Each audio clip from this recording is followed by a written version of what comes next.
Guys, अगर आज भी आप लोग ये सोचते हैं कि डायनासोर्स हमारी धरती पर पाए जाने वाला सबसे बड़ा जानवर या एनिमल था, तो आप लोग गलत सोचते हैं। हाँ ठीक है, डायनासोर्स का साइज बहुत ज्यादा बड़ा होता था। इनफैक्ट कई डायनासोर्स इतने ज्यादा बड़े थे कि उनकी एक आंख इंसान के हाइट से भी ज्यादा होती थी, लेकिन वो सबसे बड़े एनिमल कतई नहीं थे। हमारी धरती पर एग्जिस्ट करने वाला सबसे बड़ा एनिमल आज भी एग्जिस्ट करता है, लेकिन वो जमीन पे नहीं है, वो है समंदर के अंदर, और उसका नाम है ब्लू व्हेल। जी हाँ गाइस, आप ठीक सुन रहे हैं। हमारी धरती पर पाया जाने वाला सबसे बड़ा डायनासोर अर्जेंटिनोसोरस था, जिसका साइज ब्लू व्हेल के बराबर ही था, लेकिन उसका वेट एक्चुअली ब्लू व्हेल से आधा ही था। अब आप समझ गए होंगे कि क्यों द ग्रेट ब्लू व्हेल को सबसे बड़ा एनिमल माना जाता है। ये इंटरेस्टिंग फैक्ट आपको कैसे लगा, चैट सेक्शन में लिखना मत भूलिएगा। एक छोटा सा बच्चा मार्वल सुपर हीरोज का फैन था, लेकिन उसके साथ प्रॉब्लम यह थी कि उसका एक कान खराब था, उसे अच्छे से सुनाई नहीं देता था। तो डॉक्टर्स ने उसे हियरिंग एड यानी कि सुनने की मशीन पहनने को कहा, लेकिन उस बच्चे ने मना कर दिया। जब कारण पूछा तो उसने कहा कि सुपर हीरोज हियरिंग एड नहीं पहनते, कूल नहीं लगता, इसलिए मैं भी नहीं पहनूंगा। जब ये बात मार्वल को पता लगी तो स्पेशली उस बच्चे के लिए मार्वल ने एक ऐसा सुपर हीरो डिजाइन किया जिसका खुद का भी कान खराब था और वो हियरिंग एड पहनता था। जब वो फेमस हुआ तो फिर उस लड़के ने भी शौक से हियरिंग एड पहनना शुरू कर दिया। देखिए, बाकी चीजों का तो मुझे नहीं पता, लेकिन ये सोच मार्वल की सुपर हीरो जैसी जरूर है। आपका इसके बारे में क्या ख्याल है, चैट सेक्शन में लिखना मत भूलिएगा। दिल बेचारा, सुशांत सिंह राजपूत की आखिरी फिल्म, एक ऐसी फिल्म जो हमें प्यार, जज्बात और मौत की कहानी बताती है।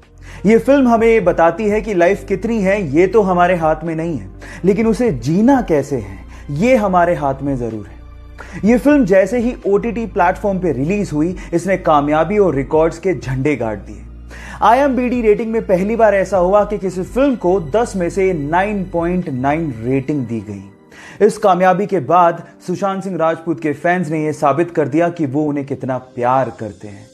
आज सुशांत सिंह राजपूत हमारे बीच नहीं है, लेकिन वो अपने अभिनय और अपनी फिल्मों के जरिए हमेशा हमारे दिलों में जिंदा रहेंगे। Sushant, we love you, we miss you a lot. Thank you. Guys, क्या आप लोग एलियंस पे बिलीव करते हो? और अगर नहीं करते तो एल्बर्ट आइंस्टाइन का ये स्टेटमेंट आप लोगों को जरूर सुनना चाहिए। एल्बर्ट आइंस्टाइन ने एक बार ये कहा था कि अगर आप लोग ये मानते हो कि एलियंस एग्जिस्ट नहीं करते, ये वैसा ही है जैसा कि एक समंदर में से एक चम्मच पानी निकालना और फिर उसको देखते हुए बोलना कि इसमें कोई शार्क या व्हेल तो नहीं है। इसका मतलब समंदर में भी शार्क या व्हेल नहीं होगी। कितना ठग लाइफ स्टेटमेंट दिया था आइंस्टाइन ने। मैं आपकी जानकारी के लिए आपको बता देता हूं कि यूनिवर्स बहुत बड़ा है, और अगर कहीं छोटी सी जगह पे एलियन एग्जिस्ट नहीं कर रहा, इसका ये कतई मतलब नहीं है कि यूनिवर्स में एलियंस नहीं एग्जिस्ट करते। खैर, आजकल तो सब लोग इस पे बिलीव करते हैं क्योंकि टेक्नोलॉजी बहुत ज्यादा वास्ट हो गई है, लेकिन आइंस्टाइन का ये स्टेटमेंट तब आया था जब टेक्नोलॉजी इतनी डेवलप्ड नहीं थी। आपको ये फैक्ट जान के कैसा लगा, चैट सेक्शन में लिखना मत भूलिएगा। गाइस, अगर आप लोग भी मेरी तरह स्पेस और स्पेस में होने वाले इवेंट्स में इंटरेस्ट रखते हैं तो अगस्त का महीना बहुत ही इंटरेस्टिंग होने वाला है, क्योंकि अगस्त के महीने में बहुत ही अमेजिंग स्पेस इवेंट देखने को मिल सकते हैं। जैसे कि 9 अगस्त को मार्स मून के पीछे छिपने वाला है। 11 और 12 अगस्त को हमें मिटियोर्स का शावर देखने को मिल सकता है। मतलब 100 से 110 मिटियोर्स पर आवर हमें आसमान से गिरते दिखेंगे, जो कि बहुत अमेजिंग नजारा होगा। इसके अलावा अगर आप लोग बहुत ही क्लीन, पॉल्यूशन फ्री सिटी में रहते हैं और ऐसी जगह में रहते हैं जहां पर पॉल्यूशन बहुत कम है, तो आप मिल्की वे गैलेक्सी को भी बहुत आसानी से आसमान में अगस्त में देख सकते हो। ये तीनों इवेंट देखने के लिए आप कितने एक्साइटेड हो, चैट सेक्शन में लिखना मत भूलिएगा। गाइस, एक बहुत ही इंटरेस्टिंग फैक्ट बताता हूं। अमेरिका के आर्कनसास में एक डायमंड की माइन है जो कि पब्लिक के लिए ओपन है। मतलब यह कि वहां पे कोई भी जा सकता है, डायमंड को ढूंढने की कोशिश कर सकता है, और अगर डायमंड मिल गया तो वो डायमंड उसका। इस माइन का नाम है crater of diamond state park, जो कि 911 एकड़ में फैला हुआ है।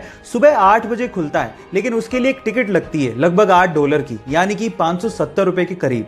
और वहां पर आपको डायमंड कैसे खोजा जाता है वो भी सिखाया जाता है। यह अकेली इकलौती ऐसी माइन है जो कि पब्लिक के लिए ओपन है। जब 1972 में से खोला गया था, तब से लेके आज तक 30,000 से ज्यादा डायमंड यहां पर लोगों ने खोज निकाले हैं। यह इंटरेस्टिंग फैक्ट आपको जान के कैसा लगा, चैट सेक्शन में लिखना मत भूलिएगा।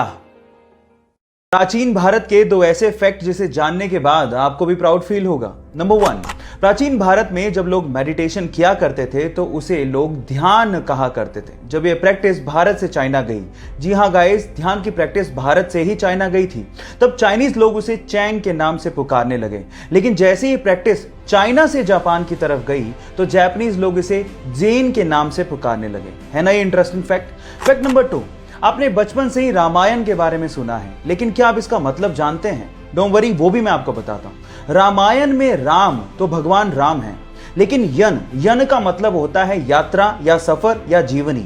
तो इसमें भगवान राम की जीवन की यात्रा को बताया गया है, इसीलिए इसे रामायण के नाम से जाना जाता है। ये दोनों इंटरेस्टिंग फैक्ट जान के आपको कैसा लगा, चैट सेक्शन में लिखना मत भूलिएगा। क्या आप लोग बाइक्स के शौकीन हैं? अगर हैं तो आज मैं आप लोगों को दुनिया का सबसे बेहतरीन हेलमेट दिखाने जा रहा हूं, जिसे देखने के बाद आप लोगों को आयरन मैन के हेलमेट की याद आ जाएगी। एक्चुअली इस हेलमेट को आई राइडर के नाम से जाना जाता है, जिसके अंदर पोर्टेबल प्रोजेक्टर लगा हुआ है, जिसे आप अपने मोबाइल में ब्लूटूथ के थ्रू कनेक्ट कर सकते हैं। और कनेक्शन के बाद आप लोगों को हेलमेट के ग्लास पर साइड में नेविगेशन, गोल्स, मैसेजेस दिखाई देने लगेंगे। इसके अलावा इसमें एडवांस्ड स्पीकर लगा हुआ है, जिसमें हेलमेट के अंदर ही आप गाने भी सुन सकते हैं। गाइस, ये एडवांस्ड हेलमेट आपको चाहिए कि नहीं चाहिए, चैट सेक्शन में लिखना मत भूलिएगा।